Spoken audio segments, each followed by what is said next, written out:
सीता की इच्छा। आनंद रूप मुखर्जी। चांदनी रात में अयोध्या की रोशनी फैली हुई थी और राज्य ने निर्वासित त्रिमूर्ति को अंतिम विदाई दी।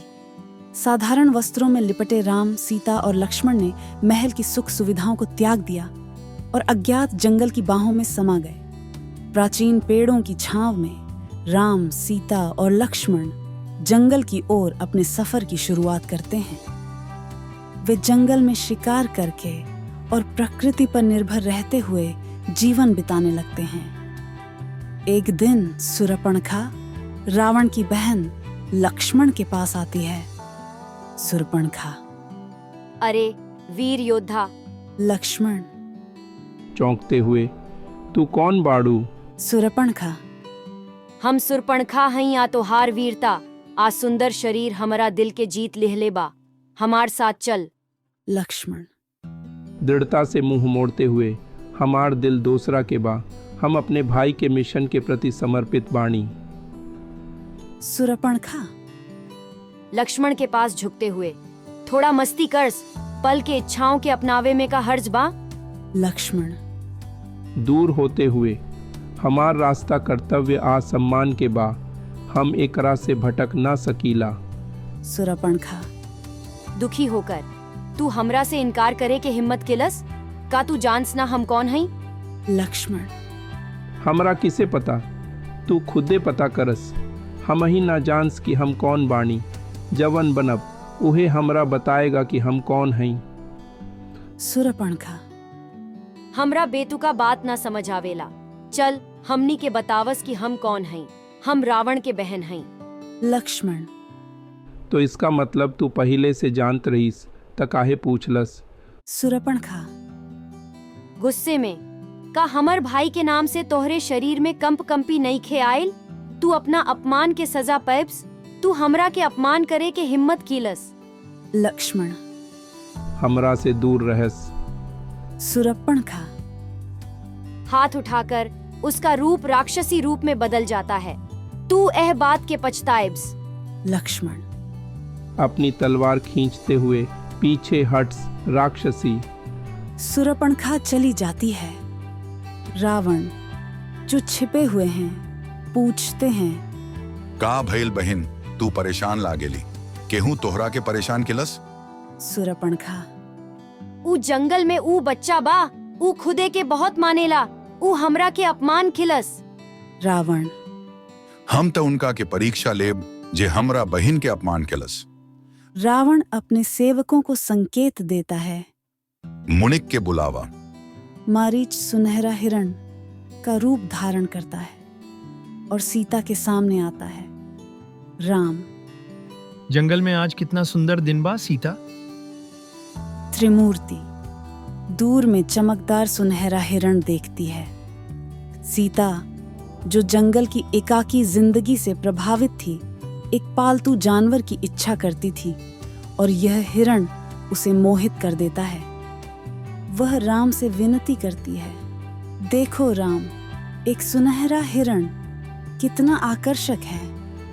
लक्ष्मण वो हिरण कुछ अजीब लागत बा भैया। सीता मोहित होकर, हम कभी ऐसन प्राणी ना देखले बानी। ई ऐसा लग रहल बा कि पूरा सोना से बनल बा। राम और लक्ष्मण चिंतित नजरों से एक दूसरे को देखते हैं। राम सीता, ई हिरण में कुछ अजीब बा। ई हो सकता बा कि ई कोई छल हो। इसके अलावा तू बेकार के इच्छाओं के खींची जा रहल बा। पैनल सीता अपने आंखों में इच्छा के साथ सुनहरे हिरण को देखती है।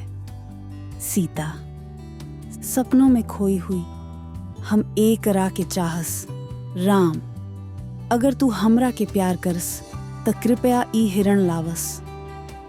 राम एक पल के लिए सोचते हैं, सीता की इच्छा और सावधानी के बीच में फंसते हुए, और मान जाते हैं। सचमुच सीता ने उसके साथ रहने के लिए बहुत कष्ट सहा था, जबकि वह महल की ऐश्वर्य का चुनाव कर सकती थी।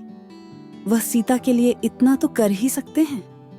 राम तू खातिर सीता हम हिरण पकड़ब। लक्ष्मण सीता के रक्षा करस, चाहे कुछ होके ओकरा के अकेला मत छोड़स। राम सुनहरे हिरण के पीछे दौड़ पड़ते हैं। राम एल्यूसिव सुनहरे हिरण के पास पहुंचते हैं। राम आवस यहाँ सुंदर हिरण। सुनहरा हिरण राम से बच जाता है, उसे जंगल में और गहरा ले जाता है। राम हम एकरा के भागे ना देव। काफी समय बीत चुका है और लक्ष्मण और सीता चिंतित होते जा रहे हैं। राम सच्चाई का एहसास करता है। सुनहरा हिरण मारीच है, एक चालाक राक्षस। राम मरीच का तू है। मारीच तू बहुत देरी से आयलस राम। राम कार्रवाई में कूद पड़ते हैं। राम अपने धनुष और बाण को निकालते हैं और हिरण पर लक्ष्य साधते हैं। तू अपन खेल खेल चुकलस राक्षस, अब इसके परिणाम झेल्स। आश्रम में सीता जंगल की ओर चिंतित नजर से देखती है। सीता चिंतित होकर, काहे इतना समय लग रहल बा? राम जंगल में मारी से लड़ते हैं। तू हमारा परिवार के नुकसान ना पहुंचास राक्षस। सीता बेचैनी से, हम आशा करत बानी कि राम सुरक्षित होक्स। राम का बाण मारीच के दिल में लग जाता है और वह अपनी असली रूप में लौट जाता है। राम तोहार छल यहीं समाप्त होला राक्षस। मारीच अपनी अंतिम सांस लेते हुए राम की आवाज में पुकारता है, भैया लक्ष्मण, हम मर रहल बाणी, हमरा के बचास। सीता और लक्ष्मण दोनों उस पुकार को सुनते हैं। लक्ष्मण चिंतित होकर, कुछ ठीक नहीं खे लागत। सीता बहुत चिंतित होकर, जाओ लक्ष्मण, राम संकट में बा। लक्ष्मण के भाई ने कभी अकेला छोड़ने की सलाह दी थी, इसीलिए वह संकोच करता है। लक्ष्मण दृढ़ता से, हम यहाँ तोहरे सुरक्षा के लिए बानी, हम राम के आदेश ना टाले के सकीला। सीता लगभग रोते हुए, लक्ष्मण कृपया अपने भाई की मदद करस। लक्ष्मण सीता, हम तोहके बिना सुरक्षा के छोड़ ना सकीला, तू ई सीमा पार ना करस। घर के अंदर कोई तोहरा के नुकसान ना पहुंचा सकेला, ई एक तंत्र हा। लक्ष्मण अपनी बाण से आश्रम के चारों ओर एक सीमा खींचता है, एक सुरक्षा रेखा बनाता है।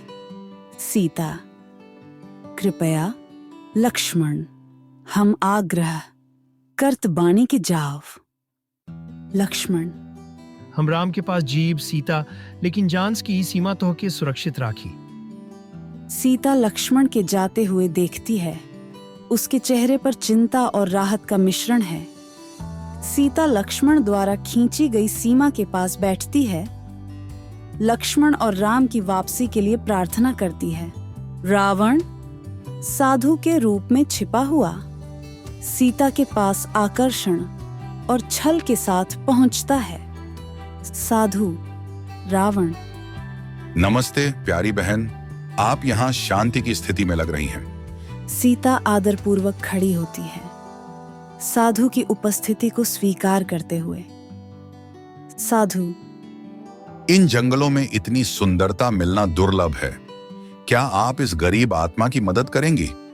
सीता लक्ष्मण द्वारा खींचे गए सीमा की ओर देखती हैं, साधु के शब्दों पर विचार करते हुए।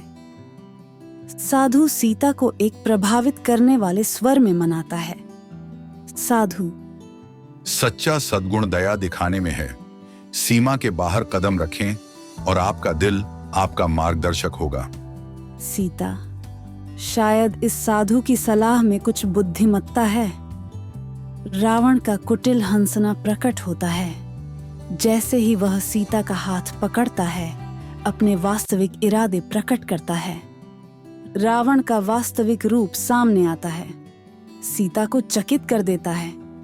सीता, आप साधु नहीं हैं, आप कौन हैं? सीता निसारता से पुकारती है, राम, लक्ष्मण, लेकिन उसकी पुकारों का उत्तर नहीं मिलता, क्योंकि दोनों जंगल में दूर चले गए हैं।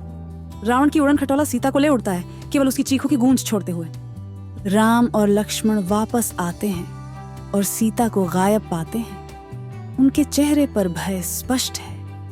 राम, सीता, लक्ष्मण। वह चली गई है। अच्छी और बुरी इच्छाओं के बीच कैसे अंतर करें? भगवत गीता में विवेक या विवेक संस्कृत में उस क्षमता को संदर्भित करता है जो अस्थायी और शाश्वत, वास्तविक और अवास्तविक के बीच अंतर कर सकती है। इसमें शाश्वत आत्मा, आत्मा और अस्थायी भौतिक संसार, प्रकृति के बीच अंतर करना शामिल है।